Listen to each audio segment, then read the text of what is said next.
Gravando? Gravando, graças a Deus, né?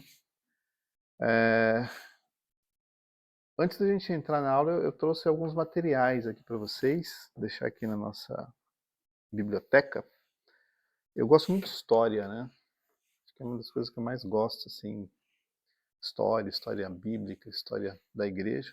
E eu trouxe uma coleção aqui, ó, 10 volumes de um historiador chamado Justo Gonzalez, uso muito material dele. Chama-se Uma História Ilustrada do Cristianismo. São 10 volumes, né, desse tamanho aqui. Então, tem a Era dos Mártires, conta os primeiros anos da Era Cristã. A Era dos Gigantes. Os gigantes aqui são os primeiros teólogos, né, que desenvolveram aí as doutrinas. A Era das Trevas aqui da Idade Média. A Era dos altos ideais, sonhos frustrados, que aqui já é na época que a igreja estava altamente religiosa, né? A Era dos Reformadores, que aí aqui tem Martinho Lutero, João Calvino. A Era dos Conquistadores, que é quando a igreja sai da Europa e vai para as Américas, né? Ásia, África e tudo mais. A Era dos Dogmas e das Dúvidas, aqui muito pautado pelos conflitos com o Iluminismo e outros filósofos. Volume 9, A Era dos Novos Horizontes. E o volume 10, A Era Inconclusa, que é mais fininho até, né? Porque não acabou ainda. Então, vale a pena ler na sequência, porque aí você acompanha o desenvolvimento. O escritor é muito bom. O que eu acho muito interessante é que, além, né, do texto, ele traz também, né, ilustrações, mostrando um pouco né, do que foi trabalhado naquela época. Então, super recomendo a leitura, vou deixar aí, né, para vocês. Né, acho que uma das obras que eu mais gosto. E esse aqui, Poderes das Trevas, esse é o livro que eu estou usando para o nosso estudo bíblico. Tá? Até mencionei na aula passada, né? É o Clinton Arnold. Ele é um escritor britânico, se eu não estou enganado. Quem publicou foi a editora Vida Nova. É uma obra desse ano, então é um livro super interessante. Acho que ele mudou um pouco a minha percepção sobre o mundo espiritual. Né? Mudou para melhor. Né? Então, também recomendo demais. Essa aqui já é uma leitura que mistura muito história. Então tem algumas coisas de história aqui, fala sobre as religiões antigas, judaísmo, né? Mas também traz uma perspectiva teológica bem bacana. Então, esse é o livro que eu estou usando para o estudo bíblico. Então, se vocês tiverem interesse, vou deixar aqui, além dos 10 volumes aí da História Ilustrada do Cristianismo, que eu acho que é uma obra clássica super valiosa. Dito isso, vamos para a nossa aula. Hoje a gente vai começar a primeira parte falando sobre batalha espiritual. Eu trouxe um formato um pouquinho diferente dos slides para ajudar a gente aqui, mas a ideia é fazer uma introdução a esse contexto de batalha espiritual e a gente vai desenvolver esse tema daqui até o final do nosso ano. Tá bom? Não vamos conseguir terminar tudo esse ano, então paramos no fim, um recesso. Quando a gente voltar em 25, a gente finaliza essa parte aí dos anjos maus. Ainda tem que falar sobre possessão, tem que falar sobre, né, os temas do dia de hoje. Então é muito conteúdo, não vamos correr à toa sem cobrir bem coberto aí tudo que precisa ser dito. Então vamos lá, vamos falar sobre batalha espiritual. Antes da gente entrar, deixa eu só acertar aqui com o mouse. Antes da gente falar propriamente sobre a questão da batalha espiritual, por isso que hoje é a parte 1, né, eu trouxe para vocês um tema aqui relacionado com nomes de espíritos malignos. Eu comentei com você já em algumas aulas que, né, os nomes eles são muito significativos, apesar da gente não ter que discutir aqui o que eles significam e tudo mais, mas eles são muito significativos porque eram usados nas invocações. Mas além de usar nas invocações, eles também eram conhecidos, né, no cotidiano das pessoas. Na época de Paulo e dentro do contexto do judaísmo, que aqui está bem fechado no contexto do judaísmo, esses eram os principais nomes de espíritos malignos da época do apóstolo Paulo. Então, Asmodeu, né, já conhecido desde do período intertestamentário, né, no início do Novo Testamento, Semiasa, Azazel, Mastenia, Belial, esse até aparece na Bíblia, Satanás, Samael, Satanael, são apenas alguns dos nomes, né, que eram muito conhecidos na época do apóstolo Paulo. Então, quando se falava desses nomes, as pessoas tinham clareza que estavam falando de espíritos malignos. Sabiam da influência que esses seres tinham na vida das pessoas e, acima de tudo, eles entendiam o perigo que era se envolver com essas entidades, né? Então, esses são alguns, não são apenas esses, né? Mas talvez aqui a gente tenha os mais conhecidos daquela época, né? Para todos daquela época, Satanás era o chefe, o líder de toda essa organização espiritual do mal. Mas para aquele povo, e talvez não seja diferente para nós aqui, eles tinham muita clareza de que o mundo espiritual, as hostes que estavam ali debaixo do comando de Satanás, eram organizadas em classes e também em hierarquias. Tá? Eles têm todo um sistema que foi construído em cima disso, tá? Para poder alcançar um único objetivo, que é impedir o homem de ter um relacionamento verdadeiro com Deus. Esse é o principal objetivo.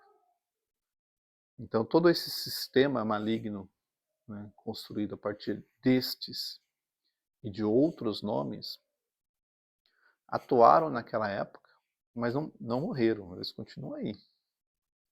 E continuam com a sua missão, de novo, que é afastar os homens e mulheres de um relacionamento verdadeiro com Deus. Esse é o principal objetivo. Além dos nomes, é importante que a gente saiba que eles também estão organizados aí em classes. Deixa eu ver se eu consigo avançar. Ali? Tá. Então eu trago para vocês algumas classes. E aqui, gente, um pequeno ponto de atenção. Entre parênteses você vai ver o nome grego e fora do parênteses a tradução. Como que o tradutor considerou aquele nome para o nosso idioma, para a nossa língua portuguesa. E do lado direito da setinha tem as referências bíblicas aonde esses nomes aparecem. Então, pegando aí principados em grego arcai, e como eu mencionei para vocês na semana passada e na outra, a principal ideia é de um espírito territorial, que ocupa uma determinada região, uma determinada geografia. Essa é a ideia. Não quer dizer que eles estão limitados à geografia nem nada, né? Mas que de alguma maneira eles têm, né, muito mais, dentro dessa hierarquia que se acredita que existe, eles exercem suas influências de forma muito mais regionalizadas, né? Isso já é desde a época do Antigo Testamento. Quando os inimigos tentavam atacar Israel, eles achavam que, né, nosso Deus, o Deus de Israel, também era um Deus regional, que só atuava naquela região. Né? Tanto é que em algumas passagens, né, a gente tem a sensação de que até o povo de Israel também acreditava que Deus estava só naquela região ali. Né? Quando você vê, por exemplo, Jonas saindo, né, da região onde ele vivia, que é o território de Israel, indo pregar em Nínive, né, exatamente para desconstruir essa ideia de que Deus de Israel estava limitado à geografia de Israel, mas que ele é Deus de toda a terra, e a palavra dele serve para todas as nações, não apenas para o povo de Israel. Então, quando ele tem uma palavra para um determinado povo, não interessa se aquele povo adora Baal ou Camus ou qualquer outra entidade. Deus é Deus, não está limitado em nenhuma geografia. No caso dos principados, nos dá a sensação de que, de alguma forma, eles estão organizados em territórios. Podem ser grandes, podem ser pequenos, mas eles ocupam ali aquele espaço e exercem influência. E a palavra-chave aqui é influência. Influência. Eles apenas influenciam os habitantes daquele território, daquela geografia, com as suas vontades. Na ideia, ele só dá o desejo, né? E a pessoa que compra aquela ideia, compra aquele desejo e se estraga com isso, né? Mas depois a gente vai ler algumas referências, tá? Só para ilustrar, mas vamos passar primeiro pelos nomes, né? Pelas classes, na verdade. Outra classe é chamado de poderes, do grego exousiai, né? E esses poderes, né, são o que a gente conhece mais como os poderes malignos mesmo, né? Que são os espíritos que causam mal para outras pessoas. Então, aqui estamos falando de opressão, estamos falando de possessão, então são aqueles poderes que tomam a vida das pessoas para escravizar a mente e, dependendo aí do tipo de envolvimento, até mesmo o corpo dessas pessoas, né? Acabam sendo propriedade desses poderes, né? Então, esses são os dois primeiros grupos. Você pode ver pelo texto que, pelo exemplo, que alguns versículos até se repetem aí, ó. Efésios capítulo 1, versículo 21, aqui também, né, o versículo 3, versículo 3:10 aqui. Então não vamos ler todos, mas alguns aqui a gente vai passar por eles, tá bom? Continuando, nós temos também poderes, mas né, e aí é um problema de tradução, né? Eu sempre menciono com vocês, né, que o tradutor, né, e o linguista, quando eles percebem um determinado termo, eles precisam achar um equivalente naquela língua que eles estão traduzindo, né? Eles precisam achar um correspondente. No caso, né, tanto dynamis como exousia, a gente viu no texto anterior, são traduzidos como poderes. Mas não necessariamente a gente está falando do mesmo tipo de poder. Se um está mais focado na opressão e o outro mais na manipulação, é difícil, a gente não tem muita referência. E qualquer coisa que eu fale para vocês aqui é mais especulação do que embasamento para dizer, não, olha, né, um cuidava de um determinado poder, outro cuidava de outro poder. O apóstolo Paulo não diz.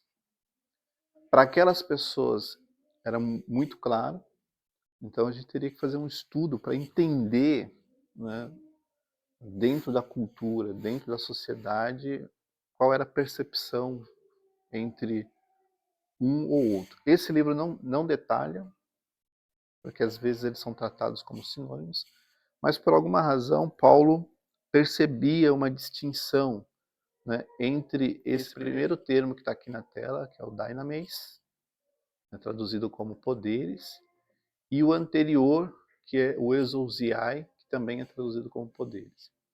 Você pode ver que aqui a gente tem um pouco mais de ocorrência de versículos, tá? Nesse outro a gente tem apenas aqui em Romanos e em Efésios. Então, né, o tradutor traduziu tudo para poderes, mas a palavra tem lá as suas diferenças. Outro termo são os domínios, kiriotetes, se encontra também em Efésios e Colossenses. Você vê que Efésios e Colossenses é onde mais esses termos aparecem, né? Então, algumas traduções chamam de dominadores. Então, são aqueles que, mais do que exercer domínio, eles aprisionam as pessoas dentro das suas próprias influências, né? Então, esses domínios ou esses dominadores, eles comandam a vida das pessoas que estão debaixo da sua influência. Então, não é apenas uma questão de dominar a mente, né, ou o corpo, mas o modo de vida da pessoa acaba totalmente sendo dirigida, né, pelas influências que esses dominadores produzem. E aqui a gente está falando de todo tipo, né? Desde daquelas que talvez sejam até aceitáveis, como certos maus hábitos que estão, né, debaixo da influência desses dominadores, até os piores vícios que você pode imaginar, que também são influências desses dominadores, porque o que eles querem é dominar a vida da pessoa de uma maneira que ela se sinta presa àquele mau hábito ou aquele comportamento. Daqui a pouco a gente vai falar mais, tá? Mas eu quero dizer para vocês o seguinte, que esses espíritos, eles só influenciam. A pessoa é completamente responsável pelas suas atitudes. Então não é porque um espírito provoca uma reação ou influencia uma pessoa para ser violenta a troco de nada, né? Tem gente que é violenta a troco de nada, assim. Não quer dizer que a culpa é do espírito, porque seria fácil, né? Bota na conta do demônio lá e, né, eu não tenho nada a ver com isso. Mas não é. A pessoa é responsável por isso. A pessoa é responsável por isso. 100% responsável. O que o espírito maligno faz, ele só influencia, ele manipula a pessoa para se prender naquilo. Acho que um ponto importante também de ser dito, antes da gente avançar, é que todos esses espíritos, eles são seres milenares. São seres milenares. O que eu quero dizer com isso? Que eles observam a humanidade ao longo de todos os séculos da nossa existência aqui. Desde o Jardim do Éden até hoje, eles observam os seres humanos. Sabem como nós agimos e reagimos em determinadas situações. Por quê? Porque eles são muitos, são muito também organizados no sentido de dizer, olha, esse grupo de homens aqui, estou dando só um exemplo, tá? Esse grupo de homens, né, que tem este comportamento é mais suscetível a cair no pecado do adultério. Manda gente para atravessar a vida desse cara, porque esse grupo de pessoas é mais suscetível a isso. Então é o cara que passa uma mulher, ele olha, passa uma mulher, ele brinca, ele faz comentários, né? Ele tem um comportamento, uma reação que é mais suscetível a esse tipo de coisa. Então o que eles fazem? Influenciam. Porque eles estão observando as pessoas. E eles não têm problema com o tempo. Tipo, se eu não atacar no domingo de manhã, para eles não vai fazer diferença se é domingo de manhã, se é no meio da semana, eles não têm essa preocupação, eles estão aí o tempo todo. Tá? Então, eles observam para atacar a pessoa da forma que tem mais chance de derrubar. Como eles não conhecem o coração, não sabem o que as pessoas estão pensando, eles capturam isso através das reações. Né? Das reações. Então, se tem uma pessoa que tem um vício em pornografia, a gente sabe que pornografia, né, tem um problema, né, para quem se prende a esse tipo de coisa. Não tem gente que é viciada, que não consegue. Né? Então, o que eles fazem? Eles falam assim, já que essa pessoa tem esse problema, vamos dominar, né, o dominador, né, fazendo com que essa pessoa sinta o desejo. Né? Com situações, com ideias, com cenas, com imagens, às vezes até, né, jogando, influenciando no pensamento, porque assim essa pessoa está presa. Não quer dizer que tem um demônio específico da pornografia, não acho que tenha, mas eu acho que tem aquele que é mais capaz de influenciar a pessoa. Porque, de novo, gente, são seres inteligentes, que têm um único objetivo de afastar o homem de Deus. Eles não querem outra coisa, não querem dinheiro, não querem os nossos bens. Para eles essas coisas não têm valor nenhum. Eles não conseguem fazer nada com isso. Você acha que ele consegue fazer alguma coisa com o seu dinheiro? Não. Não vai lá no banco sacar o seu... Eu não tenho um Pix, né? Então para eles essas coisas não têm valor nenhum. Mas a chance de uma pessoa sair do lugar que ela está, entregar sua vida para Jesus e ter um relacionamento verdadeiro com Deus, esse é o principal prêmio. Então eles vão fazer de tudo para impedir essas pessoas de chegarem lá. Fazendo o que for necessário. Então, como eu mencionei para vocês, eles estão observando. Então, quando eles percebem que uma determinada mulher, um determinado homem, tem uma tendência, uma fraqueza, ou é mais suscetível a determinado tipo de ação espiritual, é ali que eles vão atacar. Isso é tão sério que, né, a Bíblia ela fala o seguinte: resistir ao diabo e ele vai continuar atacando, né?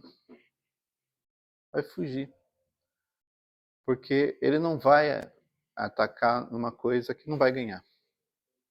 Não tem esse tempo para perder. Se ele percebe que, olha, esse homem aqui, sexo, adultério, prostituição, não vai derrubar, não vamos atacar por esse caminho. Ele não vai prestar atenção, ele não vai ligar, ele vai repreender, ele vai fazer tudo que pode, tudo que deve para resistir a esse tipo de ataque. Então ele vai tentar atacar de uma outra forma. E de outro, e de outro, e de outro. Até conseguir perceber que a gente tem um ponto fraco, um ponto frágil para ele tentar. Vocês estão me entendendo? Isso é estratégia de guerra, gente. Estratégia de guerra. Tá? Imagina um exército de um lado e outro. O comandante daqui não vai sair na loucura. Vai lá. Tem uma estratégia de guerra. Ele fala, olha, o ponto mais vulnerável da cidade é desse lado. Né? O muro não é forte aqui. Então aqui a gente tem que atacar para tentar derrubar. Estratégia. Nenhum comandante de uma guerra sai sem antes fazer um bom plano de guerra. E como o nosso tema é guerra espiritual, é importante que vocês saibam que os inimigos da nossa alma têm um plano para cada uma das pessoas. Eles não sabem se vai dar certo ou não, porque eles não têm essa capacidade. Mas que eles têm um plano, tem. Então vão te tentar, né, ou vão tentar você, sua vida, de diferentes formas. E aonde perceber que ali tem uma vulnerabilidade, é ali que eles vão atacar. Vamos seguir? A gente avançar? Então, tem os tronos, tronoi. Eu acho que esse é o último slide, se não tem mais um. Tem mais. Tem os governantes do mundo, chamado aí de cosmotratores. Efésios capítulo 6, versículo 12. Depois a gente vai ler esses versículos. mas é conhecido, né? As forças espirituais, conhecidas como pneumática, os governantes, os arcontes, os espíritos elementares, estoiqueia, e né, também os demônios, conhecidos aí como daimonia. Então todas essas classes estão na Bíblia. Não sabemos exatamente, né, ou especificamente, detalhes de cada uma delas. Não sabemos. Mas acho que mais importante do que saber é entender que os espíritos malignos, eles estão organizados de uma forma muito bem estruturada para atacar o homem. Então, cada uma dessas classes tem um papel nessa guerra. E que para nós talvez seja até difícil de identificar ou de classificar, mas eles estão lá. Porque é um exército, né, gente? O exército tem a infantaria, tem a cavalaria, né? Tem os arqueiros, que são os que lançam suas setas. Imagina, o cara que é o arqueiro numa guerra, ele não é bom para manejar uma espada, mas no arco e flecha, aponta e vai, e acerta. Né? Então imagina, numa batalha, quando o exército de lá decide avançar, isso vocês veem muito em filmes, né? Porque as coisas não saem da cabeça do diretor, né? Isso é um pouco lógico. O que os arqueiros que estão do lado de cá fazem? Atiram para derrubar quem está atacando. Né? E dá aquela saraivada de flechas que é para tentar atingir o máximo de pessoas possíveis. E tem algumas que vão cair com as flechas. Né? Tem aquelas que as flechas não vão alcançar, a pessoa vai conseguir, né, se defender com o escudo ou se desviar.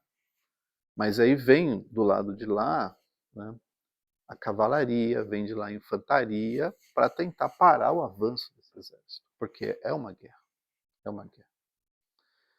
E quando a gente vê lá o apóstolo Paulo falando aos Efésios que a nossa luta não é contra a carne, nem contra o sangue,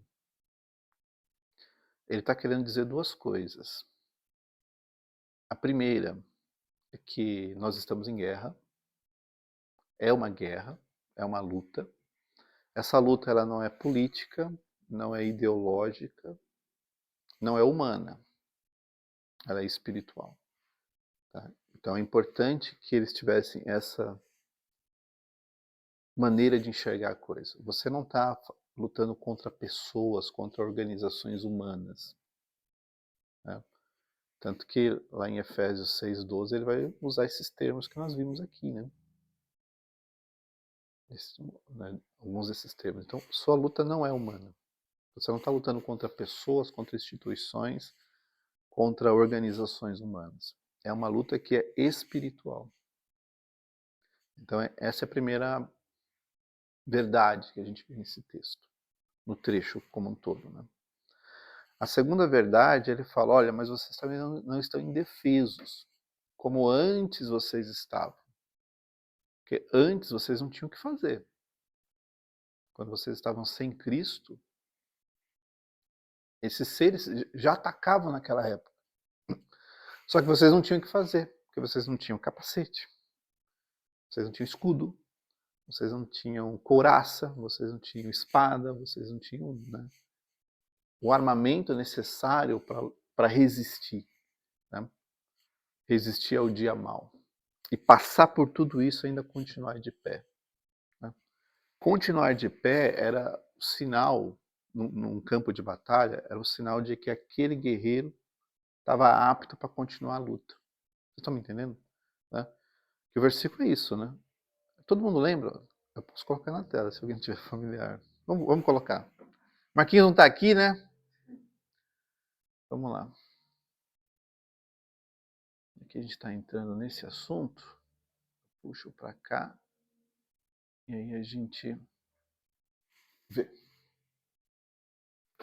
Deixa eu só voltar para cá para deixar na tela. Eu acho que lendo sempre ajuda. Né, Val?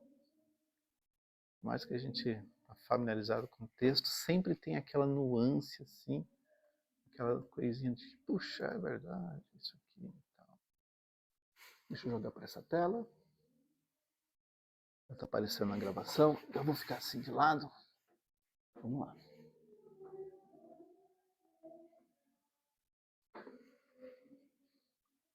Quanto ao mais, irmãos, sejam fortalecidos no Senhor e na força do seu poder. Vistam-se com toda a armadura de Deus, para poderem ficar firmes contra as ciladas do diabo. E aqui começa, né? E aqui vem o detalhamento de muitos daqueles termos, daquelas classes que a gente viu aqui. Principados, potestades, os dominadores deste mundo tenebroso, as forças espirituais do mal, tudo isso a gente viu lá, né? Por isso, peguem toda a armadura para que vocês possam resistir no dia mal e depois de terem vencido tudo, permaneceis inabaláveis. Né? Fiquem firmes, cingidos com a verdade, os pés com a preparação do Evangelho, o escudo da fé, capacete da salvação, orem em todo o tempo, no Espírito, com todo tipo de oração e súplica, e para isso vigiem com toda perseverança e súplica por todos os santos. Tá? Então, o grande objetivo aqui era, depois de vencer tudo, permanecer inabalável. Né? Então, nesse contexto, numa guerra, quem estava de pé é sinal que estava ou não estava ferido, ou se estivesse ferido, não ao ponto de não conseguir continuar avançando. Porque às vezes, né, a pessoa podia estar ferido no ombro, na costela, mas ainda estava ali lutando. Agora, uma pessoa caída, por mais que ela ainda estivesse viva, mas caída, ela tinha um problema. Porque se o inimigo avançasse naquele território, a pessoa caída terminava de matar. Então era importante permanecer de pé, porque de pé você continuaria se defendendo. Caído, alvejado, você estava muito mais fácil de ser terminado, né? Ou completamente abatido ali. Então, o apóstolo Paulo mostrava exatamente esse ponto. Olha, estamos numa guerra, ela é espiritual, mas ao mesmo tempo vocês não estão à mercê. Vocês têm uma armadura para lutar nessa guerra. O que era fundamental, porque antes eles não tinham nada. Antes eles estavam à mercê. Então, imagina, você ir para uma guerra sem arma. Como você vai defender, né? Aí você pensa, mas e Davi? Mas Davi tinha um estilingue lá, né? Era a arma dele. A arma dele era, né, arma de pastor. As pedras e, né, o seu estilinguezinho ali para acertar na cabeça do gigante. Então ele não foi desarmado. Ele foi com as armas que ele precisava para vencer aquela guerra. Nós temos as nossas armas. São essas aí. Você vê no texto. Mas tem uma questão importante, gente. E aí eu vou começar aqui e a gente vai terminar na próxima aula. Tá? Numa guerra, às vezes, e aqui tem um ponto importante para a gente refletir. Numa guerra, nós estamos numa guerra, é muito importante a gente ter clareza do que o inimigo quer. Do que o inimigo quer. De novo, o inimigo não quer seu dinheiro, sua família, seu carro, seu trabalho.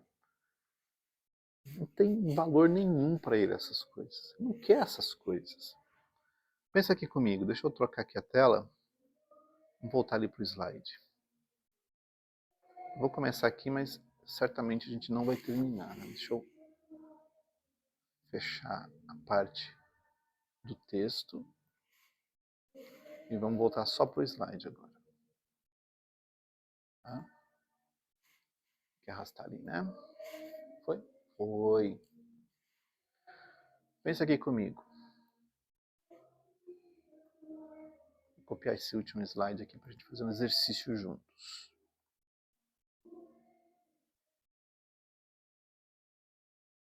Vamos lá. Pensa aqui comigo. Vou colocar de um lado os inimigos.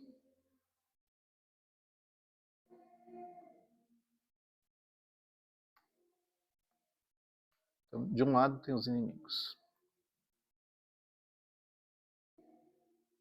Opa! Aqui.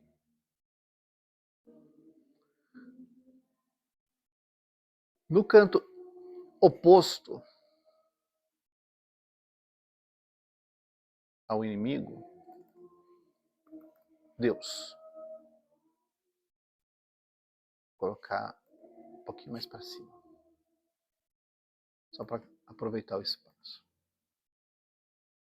Aqui no meio, você.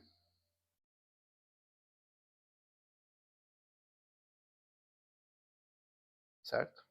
Aqui no meio, você. Pergunto para você, o que tem entre você e Deus? Teu relacionamento com Ele, né? Ok? Vou diminuir aqui um pouquinho. Esse aqui é o prêmio que Ele quer. É esse relacionamento, você com Deus. Esse é o prêmio que Ele quer. Antes de Cristo você não tinha esse relacionamento. Lembra, antes nós éramos inimigos de Deus. A gente até viu na ministração de domingo passado. Né? A partir do momento que nós entregamos a nossa vida para Jesus, nós começamos a ter um relacionamento com Deus. Gente, esse é o troféu que o inimigo quer. Ele quer pegar esse relacionamento aqui e destruir. Na quarta-feira, 2 semanas atrás, eu falei para vocês no culto, a respeito que todas as partes da nossa vida são importantes. O nosso relacionamento com Deus está em outro patamar. Mas as outras partes da nossa vida são importantes. Então, colado aqui com você, tá o quê? Bem colado aqui, ó. O seu casamento, né? Sua vida financeira, né? Seu trabalho. Eu não vou colocar tudo aqui, tá? Seus filhos, né?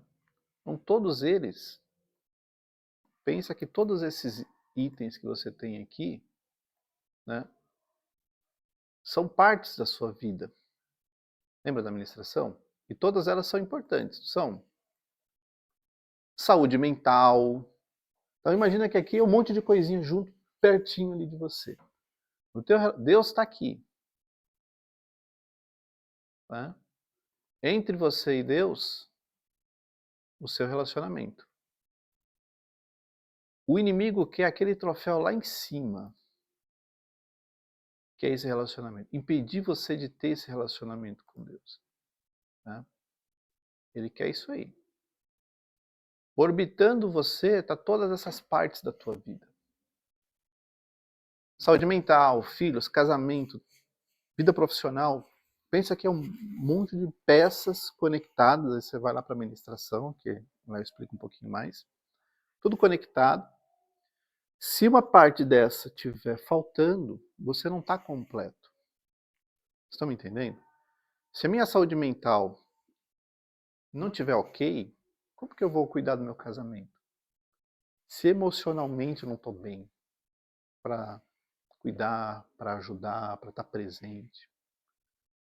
Se eu estou com a minha vida financeira toda complicada, como que eu vou, né, fazer um plano para os meus filhos, uma viagem? Né? Se no trabalho eu não estou legal, não estou satisfeito, não é o tipo de coisa que eu gostaria de estar fazendo, não é o ambiente que eu gostaria de estar trabalhando, como que eu vou estar bem, né? Então, tudo isso está conectado. O que eu quero que vocês entendam aqui? Que para atingir, né, esse pedaço lá de cima, né, que nós chamamos aqui de relacionamento, os inimigos, eles vão usar essas peças, essas partes que estão orbitando você para chegar lá em cima. Essa é a artimanha dela. Então, no final, quando você vê alguma coisa acontecendo no teu casamento, no trabalho, na vida financeira, qualquer coisa, que você identifica, meu, aqui eu estou sendo atacado pelo inimigo. Não quer isso. Isso é só o meio para chegar no teu relacionamento com Deus. Se a gente pensar no relacionamento com Deus, né, no relacionamento tem fé, tem a nossa salvação, tem muitas coisas também orbitando aquele relacionamento com Deus ali. Tem a nossa fé, tem a nossa salvação, tem as bênçãos de Deus, tem um monte de coisa nesse relacionamento também. Semana que vem eu vou trazer o desenho completo para vocês. Mas o que ele quer é o relacionamento. E ele só vai usar essas peças, essas partes da sua vida, como um meio para chegar lá. Só que aí, turma, vem a notícia ruim. Nós estamos numa guerra. E que talvez uma peça ou outra ele acabe levando. Porque é uma guerra.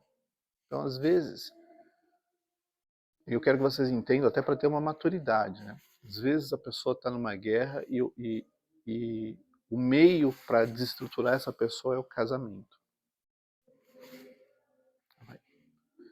Aí o casamento vai e dissolve. Não deu certo. Muita briga, muita confusão, tal, o inimigo influenciou, acabou o casamento da pessoa. Ele pode até ter levado o casamento. Agora você não tem mais, né? Agora você acabou. Mas se você continua firme no teu relacionamento, é isso que eu quero que as pessoas entendam aqui. Ele não ganhou. Porque o prêmio para ele é o relacionamento, não é o que está aqui. Então ele tirou uma coisa de você, mas se ele não tirar o teu relacionamento, você ganhou e ele perdeu. É isso que eu quero que vocês entendam. Então, na minha guerra, eu posso até perder algumas coisas, Wilson. Não vigiei, não fui prudente, não dei, né, todo o cuidado, perdi. Se lá na frente Deus restituir, glória a Deus. Se não, nesse momento eu perdi.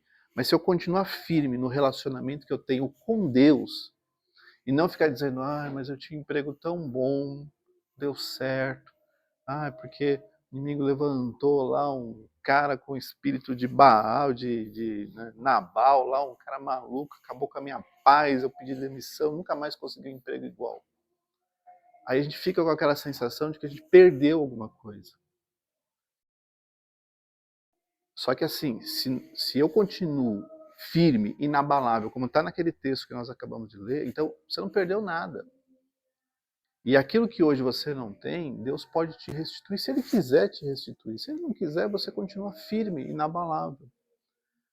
A guerra espiritual não está pautada naquilo que são as coisas que a gente tem, mas um relacionamento que nós construímos com o Senhor. É este que nós precisamos preservar, independente de qualquer coisa, porque o que você tem numa guerra você pode até perder. Se Deus for misericordioso, e Ele é, né? Ele é misericordioso, Ele pode te restituir se Ele quiser. Como Ele pode também não te restituir. Mas se eu continuar firme, inabalável no meu relacionamento, eu não perdi essa guerra. Eu perco essa guerra quando o inimigo ataca o meu trabalho, perco o meu emprego e saio da igreja. Aí ele ganhou. Porque eu perdi meu emprego, fiquei frustrado, decepcionado, achei que Deus não me abençoa, nunca consegui ter aquilo que eu já tive, então Deus não gosta de mim, Deus não se preocupa com as minhas lutas, então por que eu vou ficar com ele? Aí ele ganhou. E ele só usou o trabalho para pegar você no teu relacionamento. Vocês estão me entendendo? Então, guerra é isso, gente. Guerra não é o que você tem. O que você tem, você pode ter hoje e perder amanhã. E nós temos que ser maduros espiritualmente suficientes para entender que se eu perdi, Senhor, eu perdi. Né? Eu não cuidei, eu não fui prudente, pode ter acontecido um monte de coisa. Mas eu continuo aqui, nos teus caminhos. E se amanhã o Senhor quiser restituir, eu vou ficar muito feliz. Mas se o Senhor não quiser me restituir, eu vou continuar no mesmo relacionamento. Porque não são as coisas que eu tenho, é quem eu sou diante do Senhor que faz toda a diferença. Gente, já passei demais do horário, me desculpem. Tá? Mas semana que vem a gente continua, se Deus quiser. Amém? Vou terminar a gravação. Deus abençoe.